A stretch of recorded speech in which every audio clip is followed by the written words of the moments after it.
There we go. Good evening. The time is now 6 p.m. on Wednesday, March 27th, 2024. I call the Lexington Select Board to order. This meeting is being conducted in a hybrid format via the application Zoom. Members of the public can view and participate in the meeting from their device by clicking on the link provided in the meeting agenda. Please note that this meeting is being recorded. Further, this evening's meeting is being broadcast live and archived by Lex Media for future on-demand viewing. All supporting materials that have been provided to members of this body are available on the town's website unless otherwise noted. Members of the board are in person tonight. I'm Joe Pato, the board chair.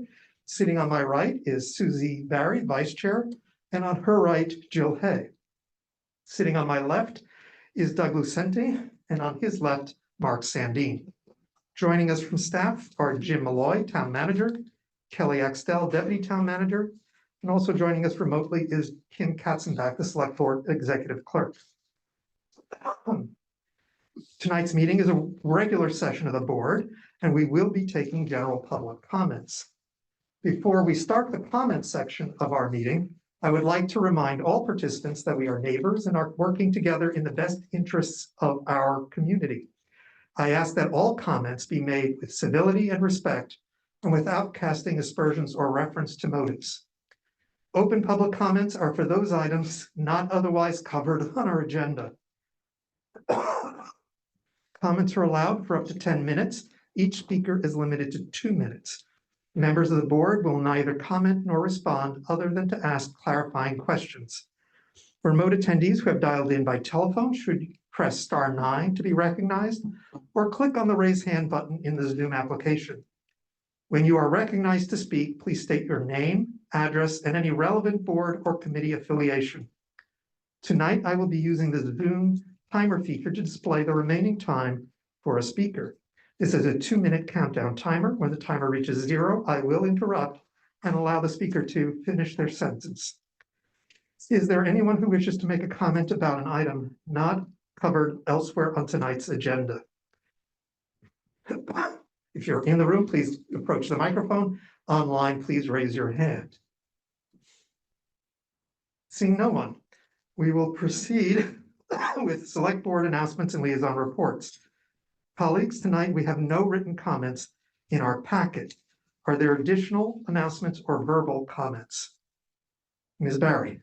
Thank you, Mr. Pato. So it's that time of year, and I know you all rely on me for my MLB updates, being Major League Baseball, and tomorrow is opening day. So in that vein, I have some very exciting news to report that Sal Freelick, LHS class of 2018, who was born on Patriots Day in 2000 on the 225th anniversary of the battle, is a member, starting member of the Milwaukee Brewers. And Sal will be coming to Fenway Park Memorial Day weekend. So May of 2024, so most likely you will see a future agenda item that we proclaim Sal Freelick Day in Lexington, one of those days of the weekend, and work with the Brewers to do something at Fenway Park for him. So that is a work in progress. Congratulations to Sal and his family, to Jeff, Patty, Nico, and his sister. I'll remember the name, but the entire Freelick family. We're so proud of them all. Thank you, Ms. Barry. And I just want to update our comments I made last meeting about the high school project community meeting, which was planned for April 4th, is likely to be rescheduled for May 9th. The decision will be made Monday, but the communications group reviewed the content for the next meeting and is recommending to reschedule to May 9th to have enough content to make the meeting worthwhile. Mr. Malloy. Do you have a town manager's report tonight? I do not have one tonight. Very good. So we have our consent agenda. Tonight we have 4 items. No, we have 5 items on tonight's consent agenda. First, to approve select board meeting minutes from February 26th and March 6th. Second, to approve a 5-year contract for historic document conservation into the town clerk's office by the Northeast Document Conservation Center. Third, to approve select board committee appointments for the trustees of the public trust. Fourth, to approve Discovery Day street fair request by the Lexington Retailers Association, including road closures of Massachusetts Ave, Depot Square, and Muzzy Street.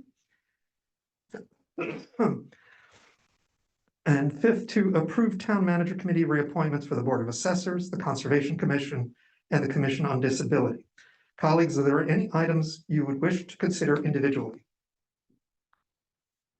Seeing none, I move the consent agenda items as submitted in the agenda packet. Second. Been moved and seconded. All in favor, say aye. Aye. Any opposed, say nay. None. It is unanimous, 5-0. This brings us to items for individual consideration. Colleagues, tonight we have our first item is to review the 2024 annual town meeting. We have this as the first item every night to make sure we have enough time to cover items. But we have Town Council coming at 6:30. And one of the items is to review an amendment for Article 33, where we would like to make sure we have council's opinion. So we can start this, and then when we get to exhausting everything except for Article 33, I'll table the discussion until Town Council comes to the room. So Ms. Axtell. The only item that's in your packet is there was a revision to the motion on Article 37. I believe it's pretty clear, but just wanted to make sure that the board was aware of that, that update and the explanation of it in the packet. Ms. Axtell, for those at home, Article 37 is which article? It's the tree resolution, yes. Thank you. The importance of trees. Do you need a second to just review?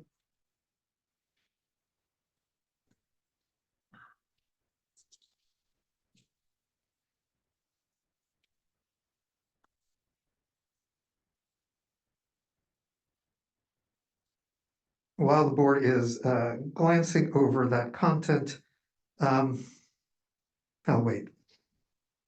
Ms. Hay. So, Mr. Beto, I had asked in our previous review of this article for Mr. Pinsino to give us his thoughts on the impact to staff. And I would like, since I see him lurking in our corner, to know if he would be willing to answer the same question relative to this amendment or revision, I guess. Mr. Pinsino. Yes, I did meet with the proponent to discuss this, and I think with the change that was made in our discussion, that I'm confident that we'll be able to work with them on the items that are listed in the in what they're putting forward. So, Thank you. And do you think that that is doable within the existing budget and staffing that you have? so we identified some items that we're already doing, and a large part of this is education, which we will work together on. So we think for those items, we will be able to work those in. Thank you very much. Mr. Lucente. So based on that, I'm gonna wait on this. I think I can lean to a yes. That was my number one concern, was the staff impact. Thank you. Same. All right. Okay, thank you. That makes 5 yeses on Article 37, the importance of tree resolution. That was the only thing that was in our packet. We're waiting for council. I just want to convey to the board a request that came to me a little earlier today, and that was for the board to consider IPing Article 46, the Royal Family Invitation. I was asked whether or not the board would, and my response was I would convey the request to the board, and it's for board discussion. I don't know that we want to discuss it tonight. We do have on our calendar on April 3rd a discussion of invitations in general for the 250th. Mr. Beto, just backing up for 1 second, I think you're the presenter on 37. So when you deliver the board's opinion on that, I would like you to make mention of the work between the proponent and DPW to make it something that is feasible within the existing staffing and budget as part of I'll our revise unanimous that. approval. Thank you. Thank you. Fortunately, it's not tonight. Right. All right. Anything else before we move on? All right, so we will be coming back to this item on our, Mr. Gatto? Mrs. Barry. Just on the request for IPing 46. That's a select board article. Are you looking for the 250th commission to weigh in on that? As chair of this 250th, I would give you that discretion, certainly. I imagine our colleagues may be interested in the commission's recommendation. Okay, because they don't meet again until the 10th, so I'll have to call a meeting. Okay, Colleagues, would you want to discuss this in the absence of such a recommendation? I'm not sure I want to discuss it. I was just wondering if whoever this requester is gave any reasons for the request. No, it was just a question, will the board consider IPing? And I said I would convey the request. I guess my view is that this deserves its day on the floor of town meeting. I'm not particularly interested in IPing. And it is our article, so if we put it in, I think we can let the meeting determine how it feels about it. I concur with Ms. A.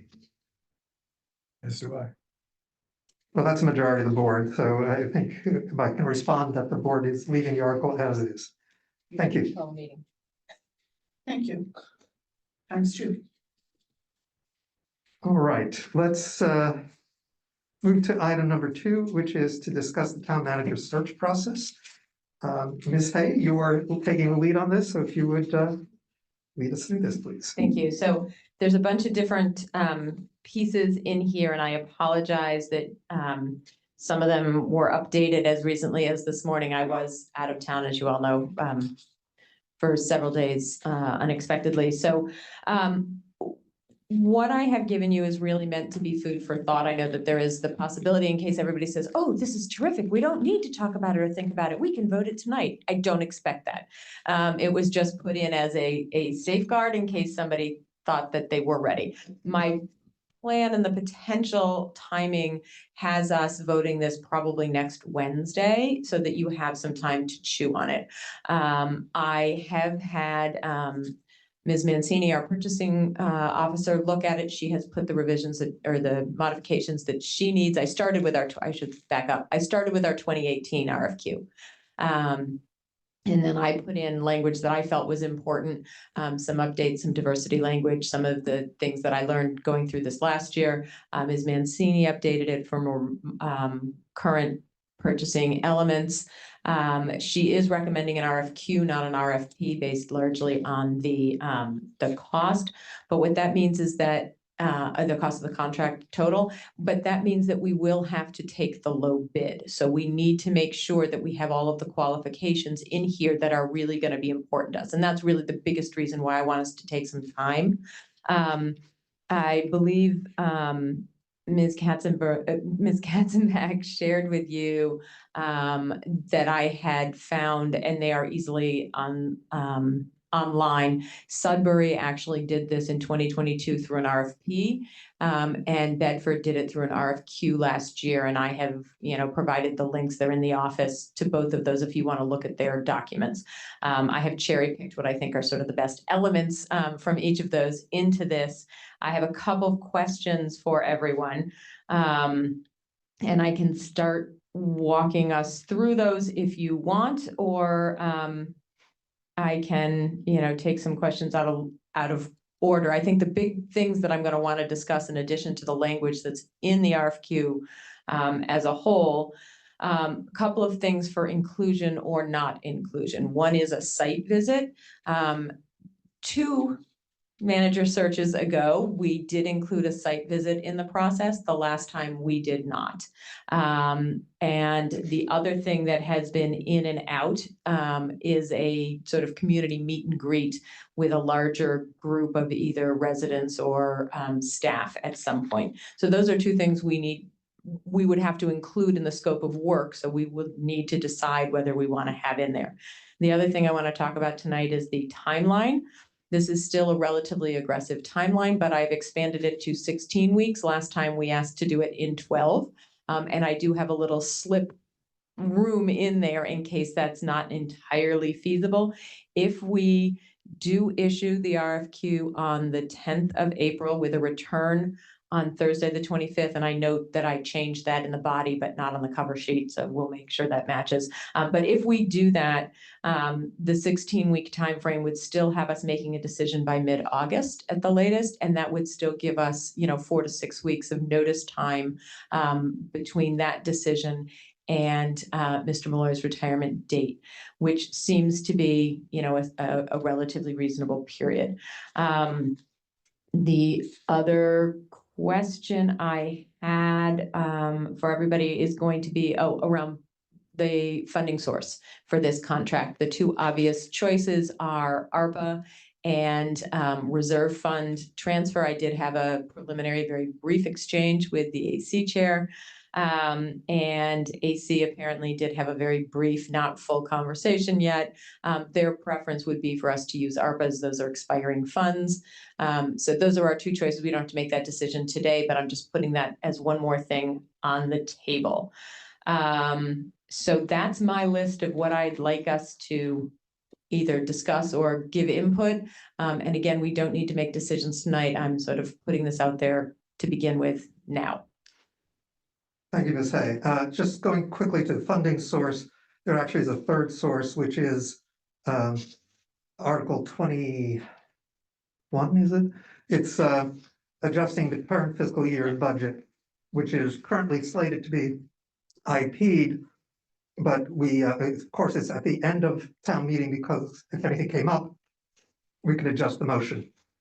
Right, that seemed less attractive than the other two. When Ms. Malloy and I talked about this also last week, and I think at the time, at least, we thought these were two better choices, but I'm open to suggestion. All right, Mr. Lucente?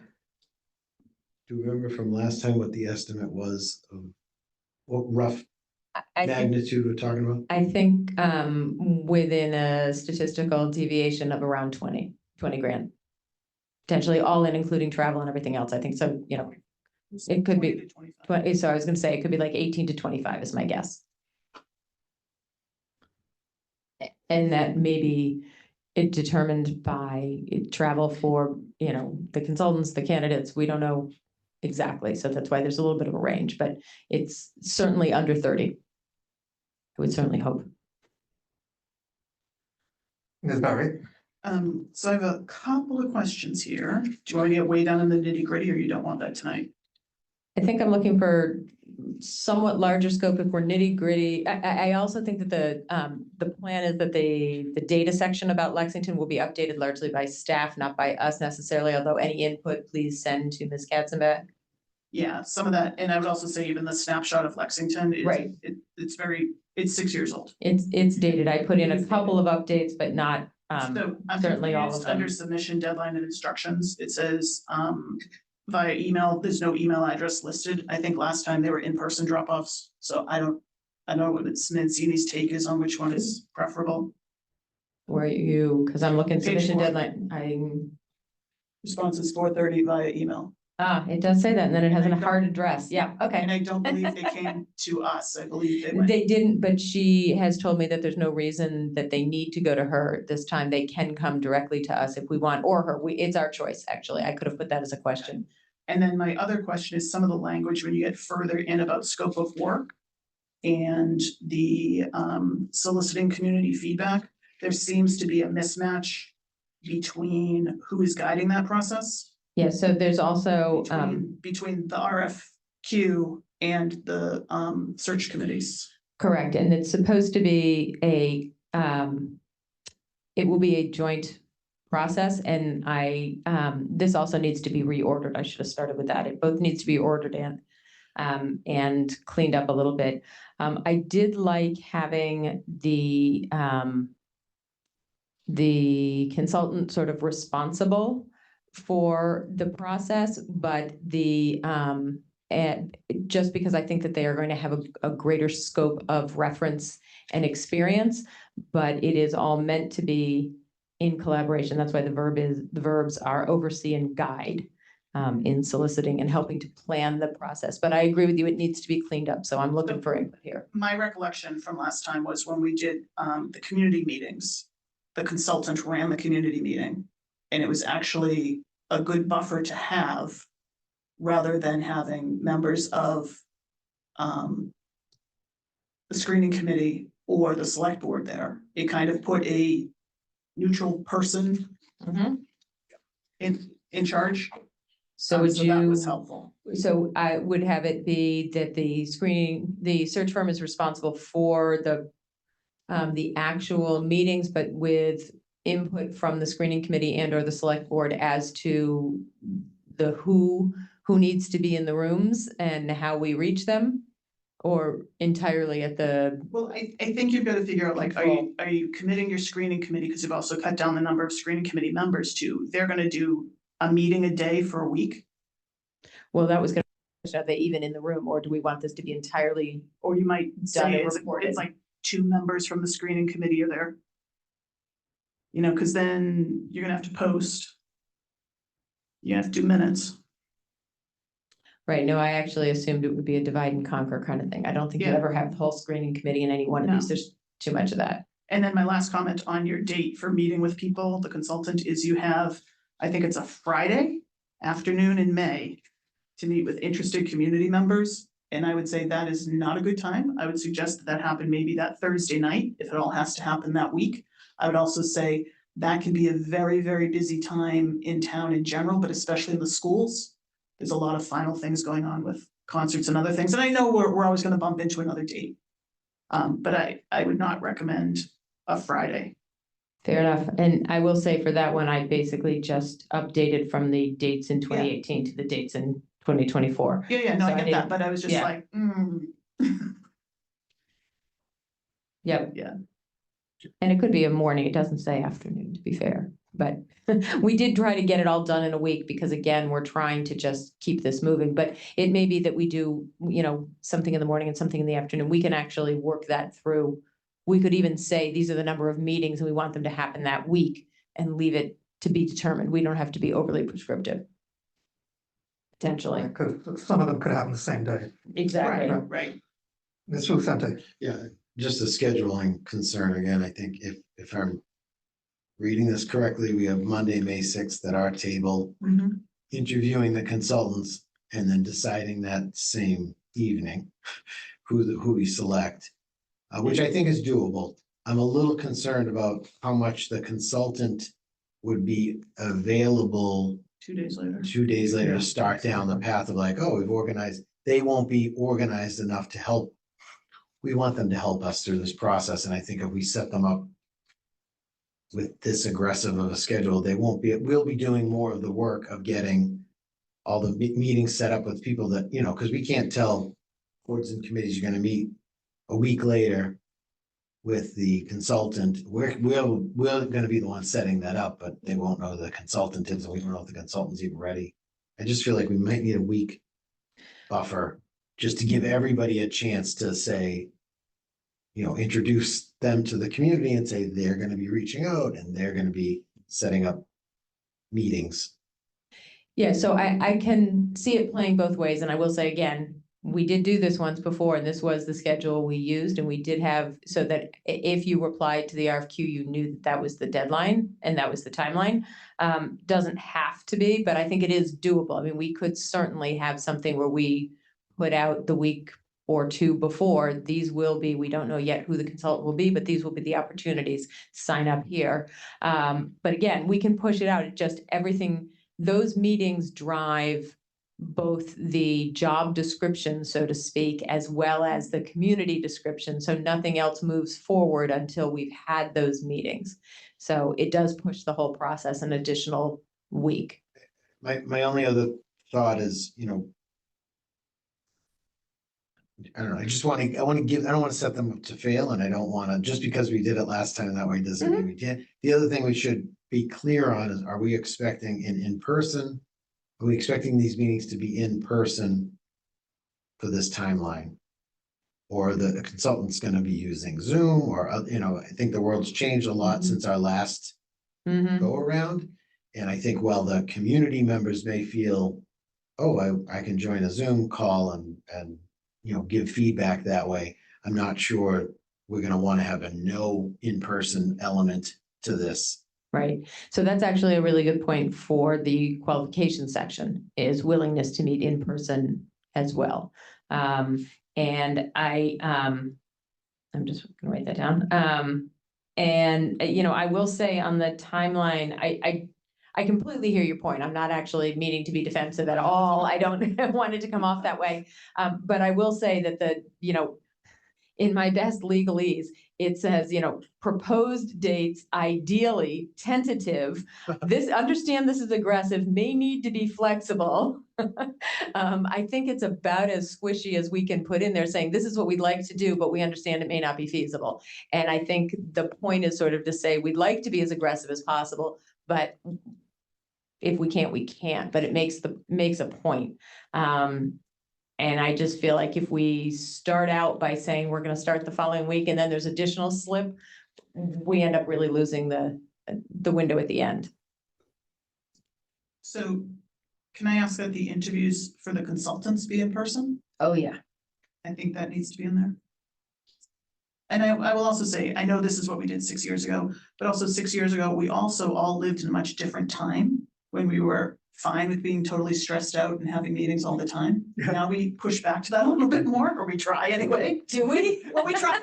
You're 6 years older, that's really different. We talk about it. Not aware of that. It seems to me it's gone the other way, Ms. Barrett, Yeah, but, I We agree. talk about but it. maybe that's just me. So I hear your concerns about timelines, but I'm also looking at the end of this process, right? We want the process to be a quality process, but we need to leave a reasonable amount of time to make the final decision and to get there. We will have gotten the responses April 25th, so we'll have a sense at that point whether or not the respondents are okay with this tentative, could be adjusted schedule. And I would like to leave it aggressive like this now. And if we have to back off, we have to back off. But if we start backing off now, it's a slippery slope for the whole process. Mr. Sandin. So along those lines, and Ms. Hay was asking for comments about qualifications. When I look at the qualifications, it says consultant shall have successfully completed a similar process. Might we add in a similar time frame? Right, so it's clear that what we're trying to do is find somebody who's capable of doing it at this schedule, at this speed. We also had in the state of Massachusetts. That they've placed someone in Massachusetts because other states have different laws. So I think absolutely that we want at least one experience in Massachusetts. And I think, Mr. Sandin, as far as the similar time, I think I might actually try to make it broader, that says they have to tell us what the timeframes have been of their prior searches. How's that sort of covers our bases and lets us know if they always do long things. It may be that we just have a more urgent need that other people have had. I don't want to be overly prescriptive and limit our options. So you're suggesting if somebody's done 20 searches and only one has met this timeline, we have a different perspective than if they just said, we've done it once. Yeah, I think it's a good question. Right. Yeah, I think I think it's a good question. I'm asking if we can just, sort of word it in a way that says, tell us, whatever ones you list, let us know the time frame as well. Does that seem fair? Yes. As long as the wording gives us the discretion to Right. select based on I would effective still, execution. I would still want to put the qualification in as a similar timeline and do what you're suggesting is saying. I think it's a yes and. Yep. So I will say it is aggressive, but I also think we're in a different place this time than we were 6 years ago. 6 years ago, Ms. Axtell hadn't been in her position quite as long and didn't have the experience. So we do have a seasoned person who can serve as acting. Mhm. We've done that before. So Mhm. So that Ms. Hay has clear guidance. Are we asking her to adjust the schedule or leave it as is? I'm asking her to leave it as is. I agree with Mr. Lucenta. The only concern that I have is between the 6th and the 8th. Yeah. You know, because here's the other thing. Well, if we don't have anybody on the sixth, nothing happens, so. You know, I do agree with Mr. Lucente that you're gonna need more than 2 days before you dive in. The other question I have, Ms. Hay was asking about feedback on the document in general. I'm assuming we're sending that to Ms. Katzenbach and then consolidating from there. So, thanks. Right, so on the characteristic of Lexington, one of the things I want to make sure we capture are the recent resolutions that we are operating under, and we've adopted full inclusion, our adoption of an integrated building design, et cetera, so that it gives a clearer picture of where some of our key community concerns are. Might even include the select board goals.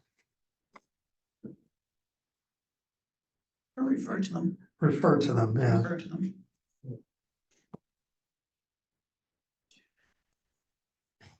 Ms. Lucente. Yeah, I mean, I assume similarly to last recruitment cycle, they're gonna put together a portfolio to Mhm. send out, and it will include, I would assume that Right. deliverable from them will include all these. I'm not sure we want to go too much with everything that they need to include in their deliverable. I think that's work that they need to do and understand the community. I don't want us to, limit ourselves because we want to get this RFQ out, I think, soon. And if we spend too much time saying, well, we should add this about the community and this, I think they need to know, they're gonna know us, I hope, if it's someone that's done work in Massachusetts. So I agree. don't want to overdo it with here's everything you need to know about Lexington. Right, I think that is, part of the, one of the first elements of their work product, and part of why we have them doing a lot of meetings in that first week is to fill out or flesh out that outline of who we are. So I just have a question about, I'm listening here to the pronouns being used being plural, right? They and them, sort of. Do we have any perspective on how many people would be on the team or what would be desirable for the number of people on a team? So two things. One, they and them is not necessarily plural. But two, we do ask as one of the things that is required in the return, an explanation of who the team will be, and specifically listing each team member. So my question is, do we have a preference of how many people should be on the team? And do we have any experience that would lead us to a preference? I think the quality of the individuals doing the work is more important than the number of the individuals. I believe, Doug, did we have like 3 people from MRI? I can't remember, 2 or 3. Yeah, and what I used, the firm that I used last year with MMA, we had 2 people who were directly involved in the recruiting, the vetting, the interviewing, and 1 person who did administrative support. So it ended up being a 3-person team, but it was really 2 who were outward facing.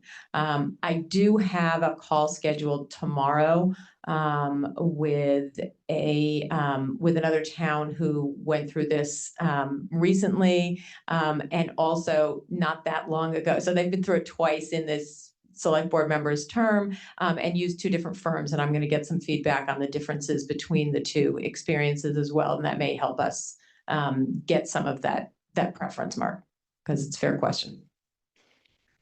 While we're talking about his or her, there is a reference in the scope of work to his or her. I've already changed it in my draft. I caught it after I sent it in. Yep. Thank you. And thank you for all the work on this. I don't know that any of us said that. This is a lot of work and appreciate the speed which you did it. All right. So if, again, if you'll send things to Ms. Katzenbach, and then we can sort of update. And I've got, some, as I said, that I've already caught in here. And what you're looking at is actually an update that I caught between when I sent it in and this morning, and then I caught some more this afternoon. So we'll keep refining that. We'll have it back on Monday. And as I said, Mr. Patter, I think, if we can vote it Wednesday, that would allow us to put it out the following week. And actually, if necessary, we could vote it on the 8th because the schedule has us putting it out on the 10th. So we could vote it as late as the 8th if we needed to, although I probably prefer not to. Right. Let's try to get it out next Wednesday. Our agendas for Monday and Wednesday are pretty tight. So we're not gonna have much time to discuss this. So do get your comments into Ms. Katzenbach. I'm gonna see if I can squeeze a few minutes on Monday, just so any comments that the board needs to hear from each other are available, so that we can vote on Wednesday. But as I said, our meetings the next few are jam-packed. All right, and then, Let's finish up this item. yeah, and then because I also have the screening committee charge I want to ask about, but so the other pieces that were on my, too many documents open, the other pieces that were on my question list for you all, were, we talked a little bit, I guess you can also either, if you have an immediate gut reaction, you can tell me now, or you can send that as well to Ms. Katzenbach about funding sources. And in general, the dates, you know, if the timeline works, and frankly, if we vote this next week, we can send it out a week earlier and have it due back a week earlier, and, you know, build in those extra days to make May 8th work by pushing it up at this end, recognizing that Patriots Day and that week are in the middle. And then, oh, and I do want feedback also about the idea of site visit and or meet and greet. We need to decide whether to put those in or not. Right, so I think I'm not inclined toward a site visit or a meet and greet. Meet and greet of finalists? So, Broadly, as opposed to them coming here for the interview. With the select board is only going to see the finalists in the interview. Correct, and there are apparently, I believe, 2 rounds ago for Lexington, but also in other communities, they have also had, and we've done this with the superintendent, I think, where they've also had the finalists, you know, more than one, before the final decision is made, have a more, you know, public opportunity to meet and greet the finalists, and then, you know, offer feedback. I think we should include that as part of the schedule. That's my opinion, but. So that's a yes on meet and greet, but not necessary on site visit, or? Well, I think the meet and greet would be on site. but- Well, no, so the site visit is actually a contingent of the screening committee and or this board visiting the community of I'm sorry. the finalists. I don't think that's necessary, but I do think I agree. them visiting here, other than our interview, is important. Or Susie? I don't think we need to do a site visit. Us going there, I don't know if it works for them to come here. I'm on the fence about meet and greet. Because if Mr. Malloy, I'm gonna phone a friend here. Typically, when people are in the process where they work, aren't aware they're necessarily in the process till what point? They're a finalist or they're offered the job. Usually when you. Microphone, sorry. Usually when you become a finalist and you're going to be interviewing in public, that's when it becomes public back in your home community. Okay. And just for the board's information, I did just forward some information from ICMA that has a list of executive search firms, as well as a model RFP and a guide to recruiting local government executives, things like that. So there's a bunch of resources that ICMA maintains that I just forwarded to you right now. Thank you. In your tenure, Mr. Malloy, have you seen a lot of like meet and greets? I have done some. It was more in Florida when I interviewed many years ago in Key West and Marco Island. They had like evening cocktail parties where they had all the candidates together and the city council and the senior management team. People just kind of mingled. Of course, I've seen that, but I think that's the only place I've done it is in Florida. Yeah, I'm not feeling the meet and greet thing. Okay. Isn't that it? I'm with Mr. Lucente. I'd like to look into people's eyes. Think it's a good idea. And right, so if I've got this right, I've got 4 no's on the site visit and 2 yeses and 2 no's on the meet and greet. That's Okay. correct. So I will review the materials that Mr. Malloy has sent, and I will, as I said, also have a couple of other conversations that I have lined up, the one tomorrow in particular, but as well with a couple of other communities who have done this in the last few years to see. It was something that had been in the first draft of our 2018 and had been struck out. And so that was what made me bring the question to the table. So. Right, and just so I'll be clear, Ms. Barry said she was sort of on the fence, but not inclined toward meet and greet, and I'm essentially in the same boat. Where I wouldn't object to it, but I'm not inclined to it. Fair enough. I will mark that as a no-ish. So we're running late, but we'll take one comment from the public, and if there's anybody online, raise your hands. In the room, please. Don McKenna, 9 Hancock Street. And I just want to advocate that having a meet and greet is very important. And you can do it on the same day that you're going to have your public interview. We have done it with the superintendent search. I'm trying to dig back in my memory, but I'm pretty sure it also happened when the prior search took place. It definitely didn't happen here, but I would strongly urge you for one main reason. One of the best things about Lexington is the involvement of its citizens and giving those citizens an opportunity and sending the message to the candidate that the citizen boards and committees, whether it's by formal or informal process, is something that's important. I think particularly now, post-COVID and everything really needs to be highlighted. So I urge you to include a meet and greet at some point. And all we have to do then is say, okay, here's your deadline. If you can give them a piece of paper if they're there, or you can say, here's your deadline to send us email comments about them, and then take that into account. Thanks. Thank you. And the one comment online, Ms. Overton.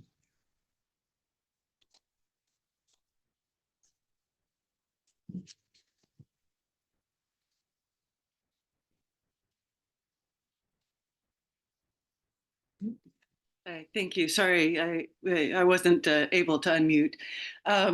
Valerie Overton, she, her, Emerson Gardens. I wanted to first thank Mr. Pato. I agree with your suggestion to include reference to the resolutions, full inclusion and racial and social justice resolutions, and in this RFQ packet or RFP.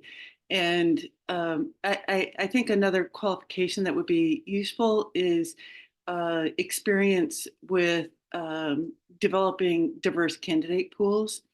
The last go around, when there was a public meeting and I asked the recruiting firm the question, how do they accomplish a diverse candidate pool?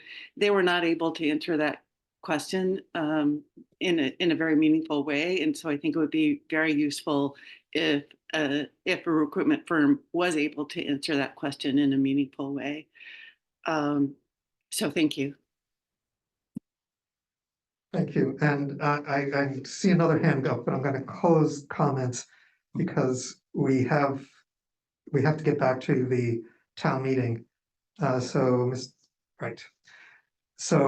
Ms. Hay? Yeah, I just need also a little bit of input on the screening committee charge. As Ms. Barry mentioned, I did reduce the overall number a little bit. Mr. Lucente and I talked about the experience last time, and we sort of agreed that slightly smaller would be better. I also eliminated some of the specifically targeted reserved seats and increased the number of just representatives of the community seats, with the added caveat that the screening committee as a whole should represent the diversity of the community through lived experience, relevant expertise, and community involvement. So I think that's the biggest change, frankly, and that's something that if anybody has feedback, please submit. If it's something brief, you can tell me right now, but you all, I also did check, and the 2 finance committees do need to be liaison only. They cannot be voting members. We did check and confirm that. but they will both be involved. So that's sort of where we stand with that. And as I said, I'll take any feedback either now or later. Very quick, I would switch the wording, so it's 5 community representatives. Because the community is, otherwise this is gonna look like it's all elected or appointed officials. And then the other can go after that. And the second thing is, it needs to say somewhere in here about the time commitment. And I think in the charge, I think people who might be new to this process maybe aren't gonna realize like, hey, I'm gonna have to give up a lot of time in a super tight timeline. So I don't think you can reference necessarily the timeline, but it needs to say something about this may consist of daytime, afternoon, evening meetings. Something like that, or within from May to whatever, and that's gonna have to be in the advertising. I think we can look back to what we did last time, and Jill and I, have in our calendars, all the meetings we have. It might be fair to say, it could be upwards of X meetings a month, a week, because it is, you're spot on, because I think some folks that got appointed were a little surprised. This wasn't just one meeting. Yeah. So I think that's very good advice. Right, this is a working activity. All right, thank you. Let's get back to considering town meeting items, and the question before us is amendments on Article 33. Mr. Makarios is in the room with us now. Mr. Sandin, do you want to organize this conversation?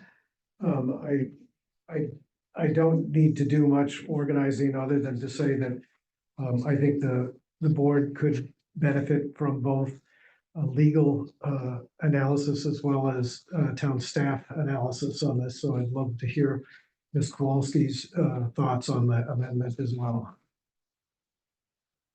So there are two amendments. So I should say that there are two proposed amendments here. One was proposed around noon today, and close to 5 o'clock this afternoon, there was a second amendment made that it was proposed that the First Amendment would be withdrawn if the Select Board was willing to endorse the Second Amendment. And from my perspective, I have significant issues with the First Amendment, and I have lots of questions about the Second Amendment that I'm not sure I have any answers to right now. So I'm looking forward to Town Council and Town Staff's thoughts on this. So Ms. Kowalski, if you would start with just the substantive, and then we'll check with.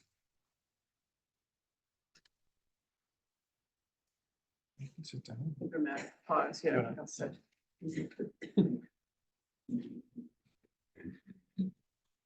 Thank you.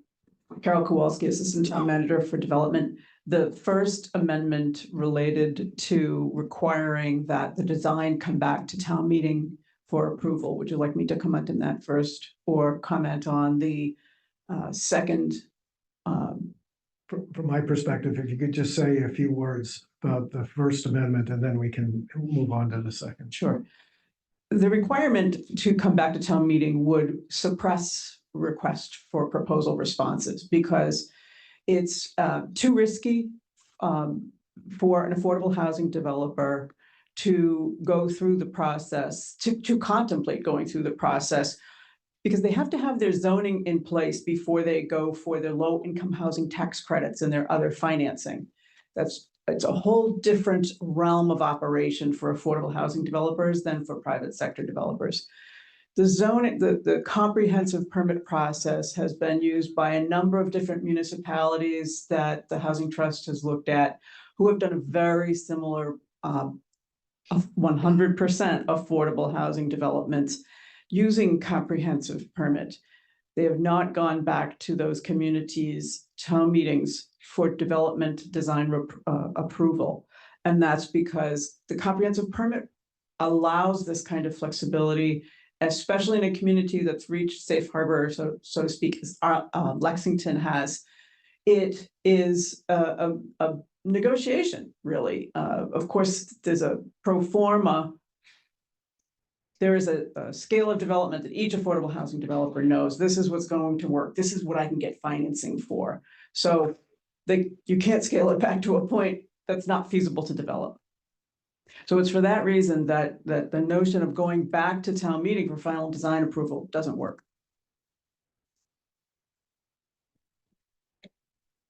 And if it's helpful to take both in order, the first amendment that was made today, was, just to describe it, is to have design approval come back to town meeting before the select board is formally authorized.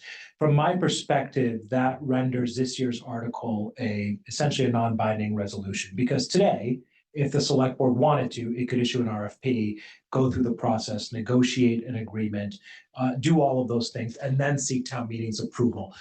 That is, the problem with that, as Ms. Kowalski mentioned, is really more on the business side. From a legal standpoint, there's nothing wrong with that amendment, but it does have that drawback. One, and this will factor into the second analysis as well, I think it's important to emphasize what role the comprehensive permit does here versus what it does in a normal 40B process. A comprehensive permit in this context is to effectuate the selected design that the select board would be negotiating as part of its agreement. So the way that this process is envisioned to play out, as the board probably remembers from prior conversations, is that you would have out there, you get responses, you can, and I would recommend, ask for detailed designs in the responses, and you would have a form of agreement. And until you agree that property can be developed by that developer for that design, there would be nothing else to do to go for the zoning. So it's not the same as when a private party comes with their own parcel with a comprehensive permit request seeking relief.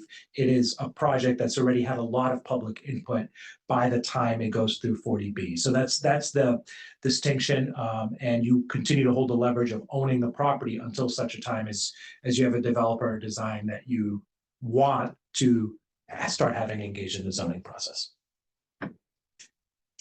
I just want to note that our Regional Housing Services Director, Liz Rust, who's very knowledgeable about this, also is on the meeting, I believe, if you see her hand raised. Right, now, there she is. Ms. Rust? Yes, hi, good evening. How are you all tonight? I'm here. All right, if you have something to add, just let us know. Sure, thank you very much. And so shall we move to the second? Mr. Sandin? If I could just say, in addition to the excellent analysis that Ms. Kowalski and Town Council have provided, I am concerned that, as Ms. Kowalski said, it may suppress proposals. It may eliminate proposals. We may not get any proposals. But in the absolute best case, it would delay 40 or 40 families from being in housing for at least a year, and maybe for 2 or 3 years. So I'm quite concerned about Amendment 1. All right, let's hear the discussion on the Second Amendment. Sure. So for the Second Amendment, the language that was added is that the purpose would be developing 100% affordable housing on conditions, quote, and this is the addition, consistent with Lexington's residential zoning. In this amendment, the vote would be now for by town meeting, there'd be full authority. So you get past that problem. And I certainly appreciate what Mr. Galesis is trying to do. I think the difficulty here is that it's not clear what that means. You have, and I think Ms. Kowalski is better able to speak to this, but just from the past couple of years of town meetings, you have a variety of different residential zoning. You have multifamily housing, you have single family housing, you have SPRDs, you have quite a variety, especially relative to other towns. So to the extent that it's in there, frankly, I would have to say that the interpretation of this is it's a guiding principle to the select board that it should look like some residential zoning somewhere in town, but it doesn't give you much more to go than that. And so again, I'm not sure that has much legal effect because it doesn't give much definition to it. I would add that we have residential developments in town that are comprehensive permits. It's not, I'm sure Mr. Galesis doesn't intend it to be so vague and meaningless, but in effect it is. I would say that we have quite a number of, if height is a concern, for example, just within the MBTA zoning, it ranges from 40 feet, and we allow single-family homes of 40 feet. So MBTA ranges from 40 feet to 60 to 72 to even to 115. That, I think, tells you how it really doesn't give us any guidance about what height means. And there is also a concern that with MBTA and SRD, for example, those are intended for mixed income developments. This again harkens back to why the comprehensive permit is so appropriate for 100% affordable housing development on this site. It doesn't have zoning, the government civic zone in which this is placed right now, doesn't even allow any residential zoning. So the comprehensive permit allows almost like a custom zoning for this site. There's one other thing that occurs to me when the proponent of the amendment suggested that they were watching the March 11th meeting of the select board and using language that we used in that as part of the amendment. But when I look back to the March 11th meeting, that the phrase was used, but it's slightly taken out of context because the comments that were made in the March 11th meeting was building height shall be consistent with residential zoning. And so I wanted to just raise that as perhaps one perspective. And to that end, I would say again, what Ms. Kowalski just said is even that, there are different building heights for residential, obviously. I do think what is just important to keep in mind, and obviously I know the select board knows this, but for folks thinking about this amendment, is that because of the kind of body you are, you're going to have all these conversations for the most part within open session. There'll be some limited opportunities for executive session, and these decisions of what goes in the RFP, what comes back in proposals, whether those proposals are sufficient, acceptable, whether you need to go back out to bid, which selection, which project you bid on. All these factors could be considered. So there's certainly nothing preventing you from choosing one that is smaller in scale, larger in scale, all of those things. Again, keeping in mind the economics of it, that there are a few folks who can do this. So at least for me, this is something that's come up in the last, hour and a half or something along that lines. And I know and appreciate town staff and town council jumping on this so rapidly in the last hour to try to come up with some advice for the select board. But my guess is that we may make a better decision if we have sort of more time to consider the issues. I know that the Affordable Housing Trust is meeting tomorrow at 10 a.m. That doesn't leave much more time for analysis either. But perhaps it might benefit by allowing town staff a little more time to think through, is there any adverse consequences to this second amendment or not? Let me see if I can put that into other words. What I think I heard was that the second amendment didn't really, because it isn't specific, doesn't really have any significant effect on constraining. On its own, as written, it doesn't. I do not know yet because, and we might know a little bit more on April 3rd. Typically, courts don't give weight to town meeting discussions as much, but in this case where it's vague and it's not, what it means. If you approve of development and a resident or a group of residents says this was not within your authority to do, the argument would be it's not within residential zoning. That's not what town meeting went. Legally, do I think that has much teeth? Probably not, but it is certainly, anytime you have an ambiguity like this, it makes it harder to be able to say for sure. Appreciate that. Thank you. Right. So I agree with Mr. Sandin that it would be good to have a little more time for this to steep and to understand. But my feeling is, even if it seems that this wouldn't have significant consequence, introducing ambiguity is a bad idea. And the board has already said, we are looking to set these constraints on an RFQ, which I believe address the intent of what the maker of this amendment has in mind. I would much prefer to not muddy the waters with an amendment and just proceed with the underlying motion. Ms. Hay and then Mr. Lucente, and then we're going to be adjourning very soon. Yeah, I was just gonna say, I agree with you, and I am uncomfortable both the vagueness, but also the breadth of conditions consistent with Lexington's residential zoning.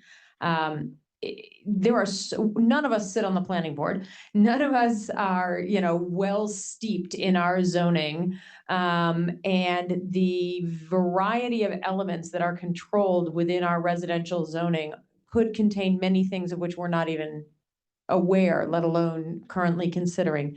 So that does make me a bit nervous. I think that we did say pretty clearly at our meeting on the 11th that certainly within, height and conservation and our, our integrated building design goals, our sustainability goals, our preservation of trees. I mean, I think all of the values we have articulated and will continue. If more things, come to mind, we certainly will include those as well in the RFP or RFQ, whichever we use.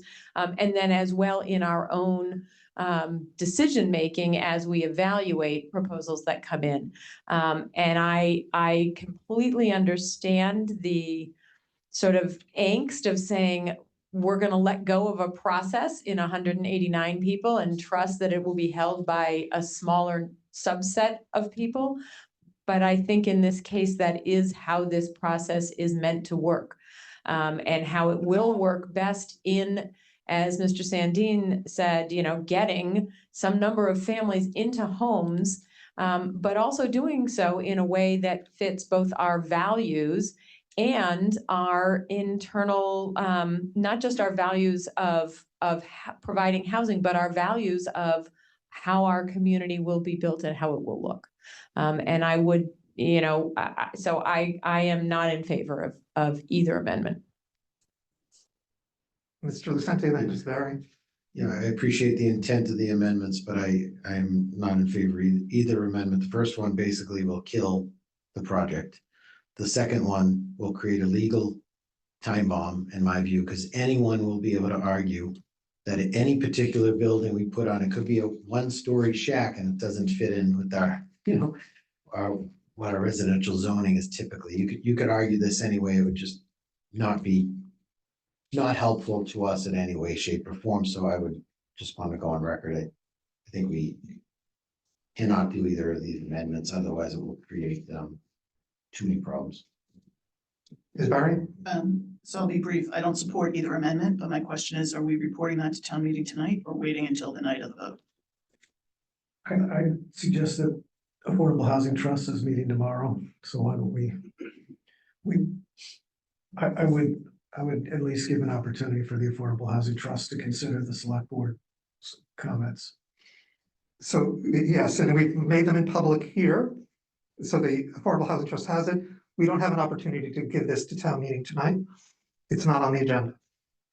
If you would like for the board, I can write a statement for the TMMA list, just pointing to the video for this discussion and saying the board, and I believe we're unanimous in not supporting either amendment. I think that's appropriate. Right, so that probably won't happen until tomorrow because the video needs to be uploaded. Right, and I think you can mention that town council was here along with assistant town manager, and there was a robust discussion, but I think that could get uploaded tomorrow. Yeah. Yeah. All right. So just to make it formal, motion is for the board to You just positions on a filed amendment. Like all right, yeah, there's position on the other file article. amendments. So Ms. Katzenbach, it's 5 no's for each of the 2 proposed amendments. All agree? Yes. Yes. All agree. Mr. Sandin, do you agree? I just wanted to wait and on the Second Amendment till I've met with the entire Affordable Housing Trust. Okay, So I appreciate that, but I also think it's very important that the board stand united and make a statement to town meeting if we really want to move housing forward. I can't imagine, and I haven't sat in one of your Affordable Housing Trust meetings, but I can't imagine they're gonna disagree with what we decided. We can move on. right. So closing this item, and which brings us to item number 3, which is to discuss the human rights charge and facilitated conversations in the community. These are just going to be light discussions. Given the time, I'm going to postpone them to a future meeting. Does the board overrules? Nope. All right. This brings us to the end of our meeting. And If there are written suggestions for that, could they be sent out? So that we could see the list of suggested facilitation, then we could have a shorter conversation next time? so we'll have staff who work on it give us an update in writing so that it's not an OML issue because they're working. All right. The next regularly scheduled meeting of the Select Board will be Monday, April 3rd, 2024 at 6 p.m. April 1st, April 1st, yes. Fool's Day. that's not. It was May 3rd and April 1st at 6 p.m. via hybrid participation. I move we adjourn. Second. Moved and seconded, all in favor, say aye. Aye. Any opposed, say nay. It's unanimous 5-0.